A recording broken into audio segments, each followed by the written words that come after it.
Baik, Assalamualaikum warahmatullahi wabarakatuh. Kembali lagi kita akan membahas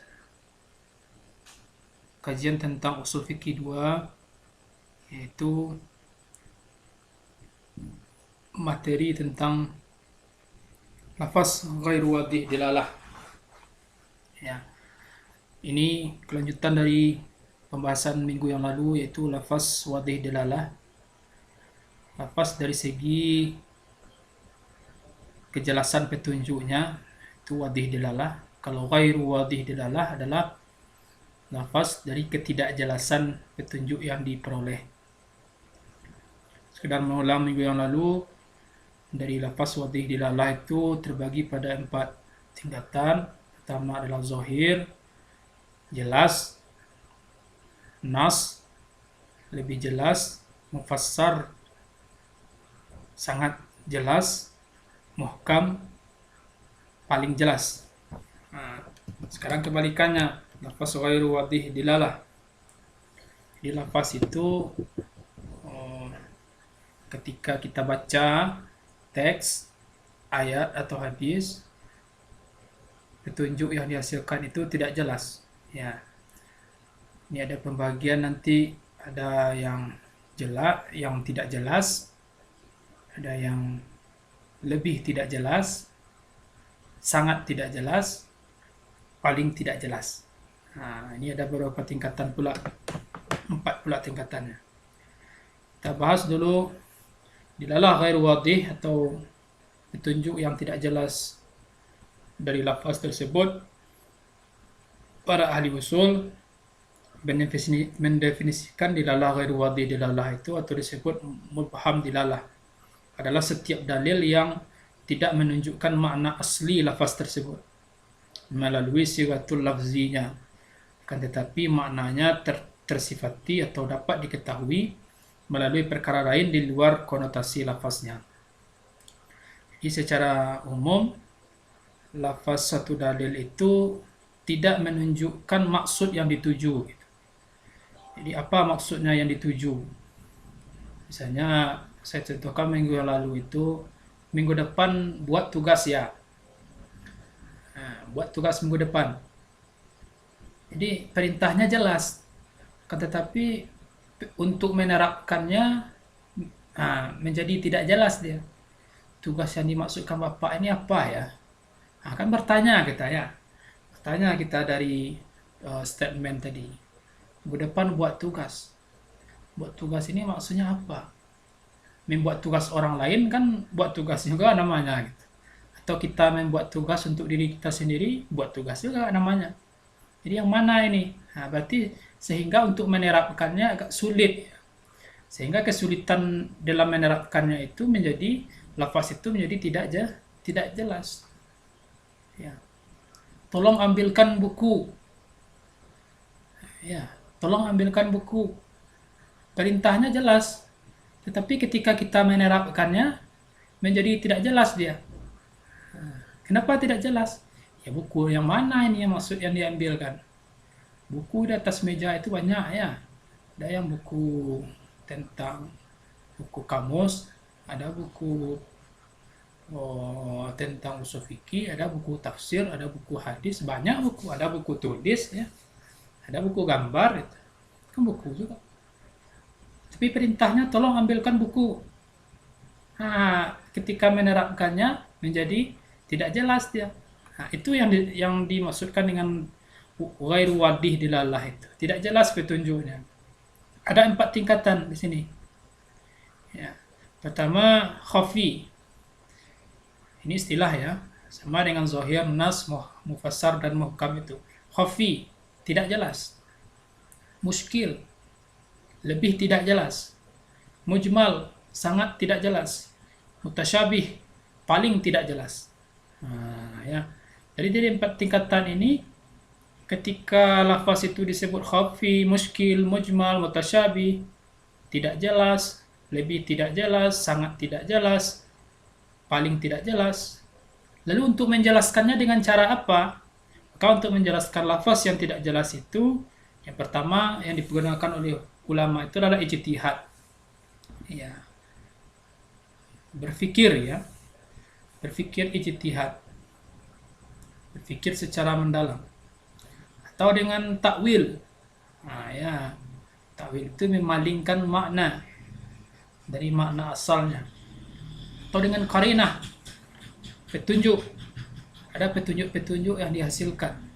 Di qarinah itu bisa, tolong ambilkan buku. Lalu ditunjuk buku itu yang mana. Tolong ambilkan buku itu.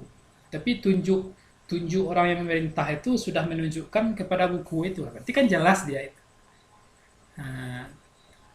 Tolong ambilkan buku itu, sambil menunjuk ya. Sambil menunjuk itu qarinah. Atau dengan dalil. Ada dalil itu yang menjelaskan sendiri. Ayat dijelaskan dengan ayat, atau ayat dijelaskan dengan hadis, atau hadis dijelaskan dengan ayat. Atau dengan tawakuf. Tawakuf itu ya dibiarkan, bersikap diam ya.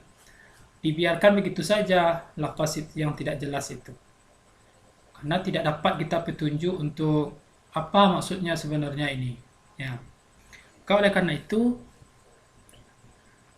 ketika ulama mempergunakan ijtihad, takwil, qarinah, dalil untuk menjelaskan suatu lafaz itu, maka akan kita ketahui nanti kapan dipergunakan ijtihad, kapan dipergunakan takwil, qarinah, dalil. Ini ada dia dalam pembahasan khafi, muskil, mujmal, mutasyabih. Oleh karena itu kita bahas satu persatu. Pertama, khafi. Ya. Khafi itu menurut istilah ulama usul adalah lafaz ya, yang tadi artinya tidak jelas ya. Menurut ulama usul adalah lafaz yang dapat menunjukkan artinya yang jelas, namun untuk menerapkan arti kata itu kepada satuan-satuan lainnya merupakan sesuatu yang samar dan tidak jelas. Untuk menghilangkan kesamaran dan ketidakjelasan itu diperlukan upaya berpikir secara mendalam atau ijtihad. Ya, berpikir secara mendalam itu ijtihad. Jadi untuk menerapkannya menjadi tidak jelas dia. Lalu lafaz yang khafi itu sebenarnya dari segi lafaznya menunjukkan arti yang jelas. Namun dalam penerapannya terhadap sebagian yang lain dari satuan-satuannya artinya terdapat kesamaran, ketidakjelasan. Untuk menghilangkan kesamaran itu diperlukan ijtihad, penalaran, atau takwil dan takwil. Kita contohkan, as-sariqu was-sariqatu faqtahu aydiyahuma jazaa'an bima kasabat nakalan minallah wallahu azizul hakim. Yaitu ayat tentang sirqah ya, pencurian. As-sariq, pencuri laki-laki atau pencuri perempuan. Sariqah artinya di sini pencuri. Kalau disebutkan pencuri kan kita sudah paham ya, jelas. Itu orang yang mengambil harta milik orang lain tanpa izin ya, izin dari orang tersebut. Tetapi cara-cara pencurian itu kan banyak sekali ya. Lalu yang dimaksudkan di dalam ayat potong tangan keduanya. Ini sanksinya kan potong tangan. Jadi pencuri yang dipotong tangannya itu mendapat hukuman potong tangan itu pencuri yang mana? Ya. Oh, di sinilah ada ijtihad ulama ya. Baru di sini muncul ijtihad ulama. Apa ijtihad ulama? As-sariq yang dimaksudkan itu adalah pengambil harta berharga milik orang lain secara sembunyi-sembunyi dari tempat penyimpanannya. Ini yang baru dipotong tangan ya. Apa itu mengambil harta berharga milik orang lain? Ya ada yang punya orang tapi itu tidak berharga. Lalu ketika kita ambil gitu saja, ya tidak apa-apa gitu. Ya, orang tuh tidak mencari-cari juga gitu. Lagian itu tidak berharga gitu. Ya. Berarti kan apakah pencuri juga namanya? Pencuri, ya pencuri, jelas pencuri. Tapi bukan itu pencuri yang dipotong tangannya. Nah, yang mendapatkan hukum potong tangan. Kemudian harta berharga milik orang lain secara sembunyi-sembunyi, tersembunyi. Memang tersembunyi, tanpa sepengetahuan orang yang punya. Dari tempat penyimpanannya. Dan sengaja harta berharga itu disimpan oleh orang yang punya. Inilah yang dikatakan dimaksudkan Allah bahwa pencuri yang seperti ini mendapat hukuman potong tangan. Tetapi untuk menerapkan arti pencuri itu kepada sebahagian dari beberapa satuannya adalah macam-macam. Yang samar seperti pencopet. Kalau pencopet kan dikatakan mencuri, ya, ya. Mengambil harta milik orang lain, iya. Secara sembunyi-sembunyi, ya tidak juga. Ya, bahkan di dalam terang-terangan itu ya, di siang hari bolong itu, copet itu. Tapi bukan itu ini maksud oleh Allah, potong tangan itu. Atau seperti mencuri secara terang-terangan, merampok gitu. Ya. Atau keterampilan yang keahlian memainkan tangan dan keahlian menghindari pandangan mata orang di sekitarnya. Ini kan seperti pencopet tadi. Atau mencuri listrik, ya, diambil listrik di satu tiang listrik, kemudian disambungkan ke rumah kita, lalu kita pakai listrik itu. Mencuri juga namanya, mencuri. Tapi bukan itu yang dimaksudkan Allah. Ya, sehingga ketika kita menerapkan arti pencurian itu menjadi tidak jelas dia dan harus dilakukan ijtihad. Apa ijtihadnya? Maka berijtihadlah ulama, maksud dari pencuri yang dipotong tangan itu adalah mencuri harta berharga milik orang lain secara tersembunyi dari tempat penyimpanannya. Kalau seperti itu, barulah itu yang termasuk terhukum potong tangan atau syirqah namanya. Ada yang tidak dari tempat penyimpanan, dan itu tidak pula milik orang lain gitu ya. Kalau korupsi bagaimana? Apakah masuk dalam kategori sana? Potong tangan. Nah, ini kan perlu ijtihad. Itu khafiyah. Yang kedua muskil, yaitu lafaz yang maknanya tersembunyi disebabkan oleh lafaz itu sendiri. Ya, disebabkan oleh lafaz itu sendiri yang tidak dapat diketahui kecuali dengan karinah. Kebalikan dari muskil atau nas. Abu Zahra menambahkan perbedaan antara khafi dan muskil, bahwasanya khafi itu sebabnya bukan karena lafaz tersebut, tetapi pada penerapan atau aplikasi hukum tersebut, sedangkan muskil sebabnya pada lafaz itu sendiri dan tidak mungkin maknanya diketahui kecuali dengan karinah yang menunjukkan maksud tersebut. Jadi harus ada petunjuk ya. Seperti lafaz wal mutallaqatu yatarabbasna bi anfusina salasata quru. Perempuan yang ditalak oleh suaminya harus menjalani masa iddah 3 kali quru. Quru itu dalam bahasa Arab berarti 2 itu. Suci atau haid. Maka ulama berijtihad di sana. Apakah menentukan suci atau menentukan haid? Maka terdapat perselisihan pendapat antara Imam Syafi'i dan Imam Maliki. Imam Syafi'i berpendapat Imam Syafi'i dan Maliki mengartikan quru itu adalah suci. Sedangkan Imam Hanafi mengartikan quru itu adalah haid. Sama juga kalau bagi kita ada seseorang memerintahkan ya, tolong belikan paku ke pasar. Belikan paku ke pasar. Perintahnya jelas gitu. Cuma paku ini kan banyak ini. Ya, ketika kita sampai di pasar tentu kita berpikir itu ya. Paku yang mana yang disuruh ini? Ya, apakah paku sayur atau paku besi? Maka perlu ijtihad di sana. Kalau dibeli kedua-duanya, tidak bisa gitu ya. Sebab uangnya hanya untuk membeli satu jenis barang atau disebut dengan paku saja. Ya. Itu harus berijtihad di sana. Sehingga menjadi tidak jelas ya, sehingga penerapannya itu. Kecuali ada karinah. Apa itu karinahnya? Karena yang menyuruh ini ibu saya, ya, atau tadi, atau tetangga di sebelah ya, menyuruh untuk belikan paku ke pasar. Ya, belikan paku ke pasar. Berarti ini ada petunjuknya karena ibu yang menyuruh atau seorang perempuan yang menyuruh tolong belikan paku, berarti ini paku sayur. Kan begitu. Tapi kalau laki-laki yang menyuruh atau bapak kita yang menyuruh tolong belikan paku, ada kemungkinan ini paku besi gitu ya, paku besi. Berarti secara penerapan dari lafaz tadi dia jelas, tapi secara penerapan menjadi tidak jelas dia. Untuk menjelaskannya dengan ijtihad, dengan karinah. Harus ada karinahnya. Itu tadi. Kalau khafi dia harus ijtihad saja. dia lafaznya jelas, tapi kita harus butuh ijtihad di sana. Ya, sebab karinahnya banyak. Kalau pencuri itu kan banyak. Ya. Tapi kalau muskil ini harus pakai karinah. Dia. Menjelaskannya dengan ijtihad, kemudian ditambah dengan karinah. Karena itu petunjuk. Contoh, ambilkan buku. Ya, ambilkan buku itu. Ternyata di atas meja itu bertumpuklah banyak buku di sana. Kalau disuruh untuk mengambilkan itu tidak mungkin, tidak terbawa ini di atas meja itu. Nah, harus ada karinah untuk menjelaskan itu buku apa ini maksud ya. Oh ternyata ditunjuk ya. Wah buku yang itu, buku yang saya tunjuk itu. Wah, berarti jelas dia. Jadi untuk menjelaskannya itu dengan karinah. Nah, itu yang disebut ya dengan muskil. Ya kata itu lebih tidak jelas. Untuk menjelaskannya dengan ijtihad dan karinah. Yang ketiga mujmal, sangat tidak jelas. Ya, sangat tidak jelas.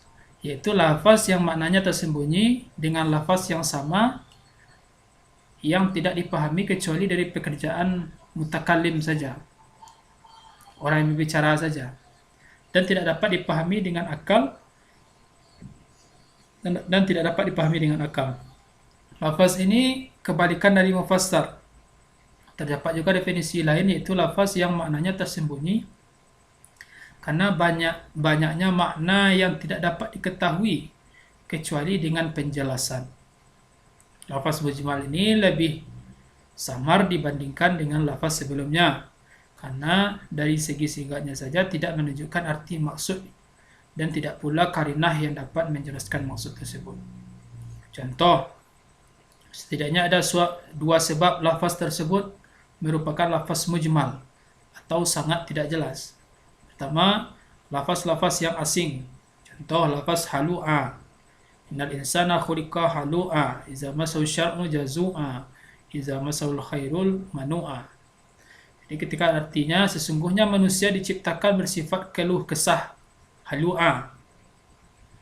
Ya. Halu'a. Lagi kikir. Berkeluh kesah. Apabila iza masau syar'u jazu'a, apabila ditimpa kesusahan dia berkeluh kesah. Keluh kesah juga jazu'a ya. Dan apabila mendapat kebaikan ia kikir, manu'a. Ini yang mana ini? Halu'a ini apa maksudnya? Sesungguhnya manusia diciptakan keluh kesah. Jika ditimpa kesusahan berkeluh kesah. Nah ya. Apabila mendapat kebaikan, dia kikir. Oh, berarti halu'a ini gabungan dari jazu'a dengan manu'a ini. Nah, baru dia jelas itu. Jadi kalau dia disebutkan halu'a, kikir, ya betul. Atau halu'a itu sebagai keluh kesah, ya betul juga. Maka menjadi jelas dia ketika ada dalil. Nah ya, ketika ada dalil yang dapat menjelaskan. Pada ayat 19 di atas, terdapat lafaz halu'a yang tidak dapat dipahami karena termasuk lafaz asing. Sehingga Allah menjelaskan dengan ayat selanjutnya. Berarti dijelaskan dengan ayat lain, dijelaskan dengan dalil. Baru jelas, oh berarti halu'a itu adalah manusia yang sifat keluh kesah sekaligus kikir. Nah, jadi gabungan dari keluh kesah dan kikir. Maka disebut dia dengan halu'a. Ya. Halu'a. Ini kan sering juga disebut tapi tidak ada juga orang yang sekarang ini halu gitu ya. Tidak ada A-nya. Ya.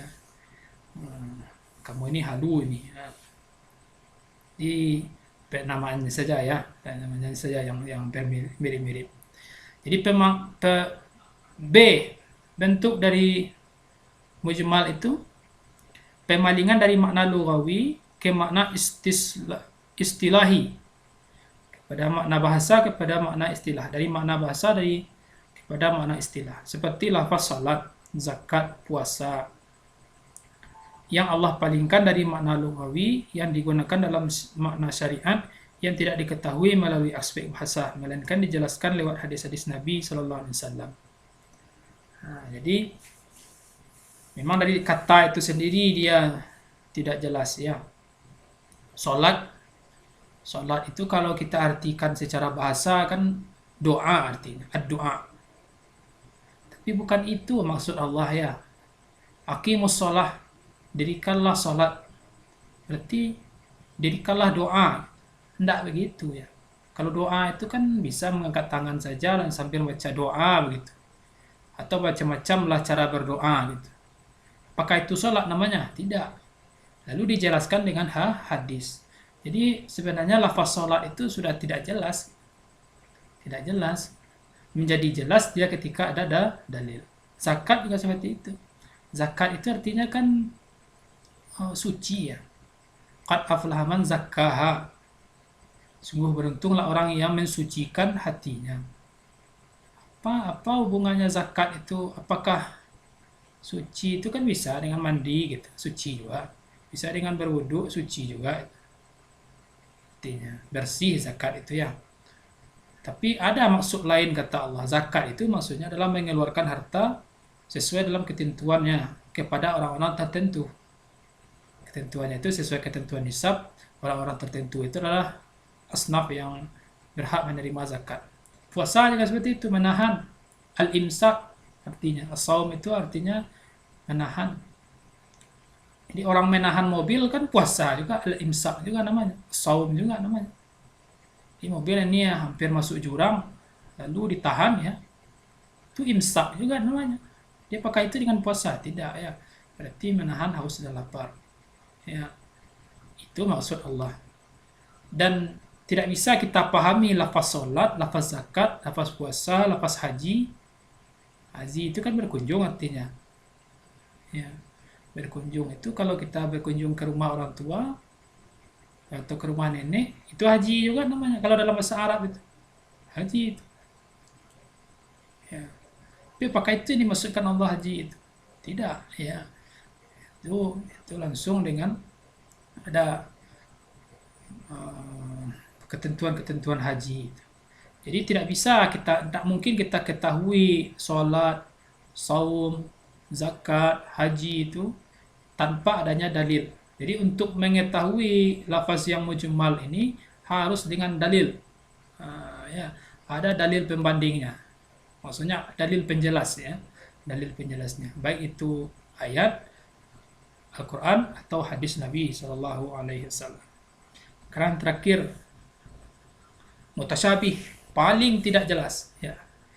Lafaz mutasyabih ini secara bahasa adalah lafaz yang meragukan pengertiannya karena mengandung beberapa persamaan. Dalam istilah hukum, lafaz mutasyabih itu adalah lafaz yang samar artinya dan tidak ada cara yang dapat digunakan untuk mencapai artinya. Ketidakjelasan lafaz mutasyabih ini adalah karena sigatnya sendiri dan tidak memberikan arti yang dimaksud. Tidak ada pula petunjuk atau karinah yang menjelaskan maksudnya. Sedangkan syariat membiarkan saja kesamaran atau ketidakjelasan tersebut tanpa adanya penjelasan. Dalam hal ini, akal manusia tidak dapat berbuat sesuatu kecuali menyerahkan dan melimpahkan kepada Allah artinya, maksudnya itu sambil mengakui kelemahan dan kekurangmampuan manusia. Mutasyabih itu ada dua bentuk. Pertama, dalam bentuk potongan huruf hijaiyah yang terdapat dalam beberapa pembukaan surat dalam Al-Quran. Alif Lam Mim, Alif Lam Ra, Nun, Kaf, Ha, Ya, Ain, Shad, Yasin. Itu kan tak tahu kita artinya ya. Jadi ada orang yang mencoba mentakwil, tapi bukan itu maksudnya. Alif itu Allah, Lam itu Jibril, Mim itu Muhammad. Alif Lam Mim itu sebenarnya takwilnya. Tidak begitu ya. Tidak begitu kata Allah. Dan dalil tidak ada pula yang menjelaskan itu. Jadi sehingga ada ungkapan lafaz mutasyabih itu ya hanya Allah yang tahu gitu. Itulah jawabannya. Karena itulah paling tidak jelas sama sekali petunjuknya. Kita cari ayat, tidak ada pula ayat yang menjelaskan itu. Kita cari hadis, tidak ada pula ada hadis yang menjelaskan itu. Kita cari petunjuk, kemana mau kita cari petunjuk? Atau yang kedua, ayat-ayat yang menurut zahirnya mempersamakan Allah dengan Maha Pencipta dengan makhluknya. Sehingga tidak mungkin dipahami ayat itu menurut arti lughawinya. Seperti ayat Yadullah fawqa aydihim. tangan Allah itu berada di atas tangan-tangan mereka. Jadi Allah itu mempunyai tangan itu, sebab kata-kata di sana kan yadun ya, yadullah ya. Tangan Allah jelas itu yadun. Kita juga punya yadun. Jadi tangan Allah itu di atas tangan-tangan mereka. Oh, tidak mungkin ya, tidak mungkin Allah itu memiliki tangan. Itu begitu. Lalu seperti apa jalannya? Dicarilah dalil. Oh, ternyata ada dalil. Oh, maksudnya bukan tangan. Atau bisa ditakwil. Tangan itu bisa kita palingkan maknanya dengan kekuasaan. Ya, kalau manusia itu dengan tanda tangan kan berkuasa dia. Kalau berlaku tanda tangannya berarti orang itu berkuasa itu. Allah juga seperti itu. Tapi Allah tidak sama ya, tidak sama tangannya dengan tangan manusia. Laisa kamitslihi syai'un, sehingga menjadi tidak jelas. Ya. Itu juga kalau seperti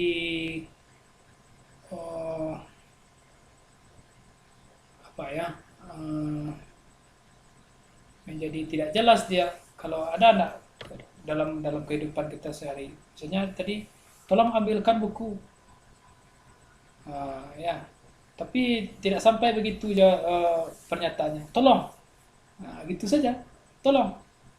Ini kan tidak jelas ini, sehingga orang yang mendengar tolong ini apa nih? Apakah menolong dalam kondisi berbahaya ini, atau dalam kondisi apa? Tolong apa ini? Berarti kan tidak jelas, ya. Kalau bagi manusia, perkataan yang seperti itu bisa ditanyakan langsung, tolongnya apa ini? Tolong ambilkan buku. Oh gitu, baru jelas ya. Tapi kalau kepada Allah tentu tidak mungkin kita bertanya. Gitu. Alif Lam Mim kata Allah. Kan itu ayat itu ya.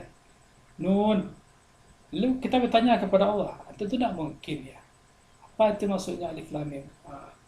Tidak. Tapi kalau manusia mungkin bisa kita ya. Tolong itu contohnya ya. Ternyata tolong ambilkan buku itu maksudnya. Tapi dia singkat saja kata itu, tolong itu. Hingga kalau untuk memperjelas bisa ditanya langsung kepada orang yang bersangkutan atau siapa yang berbicara langsung. Atau kalau tidak bisa, ya menjadilah dia lafaz mutasyabih. Dan ini ada di dalam Al-Quran. Ini berapa tingkatan tadi? Khafi, ya. Khafi, muskil, kemudian mujmal, mutasyabih. Khafi tidak jelas, muskil lebih tidak jelas, mufassar sangat tidak jelas, mutasyabih paling tidak jelas. Nah, itu mungkin yang dapat saya sampaikan. Kita lanjutkan nanti melalui diskusi. Assalamualaikum warahmatullahi wabarakatuh.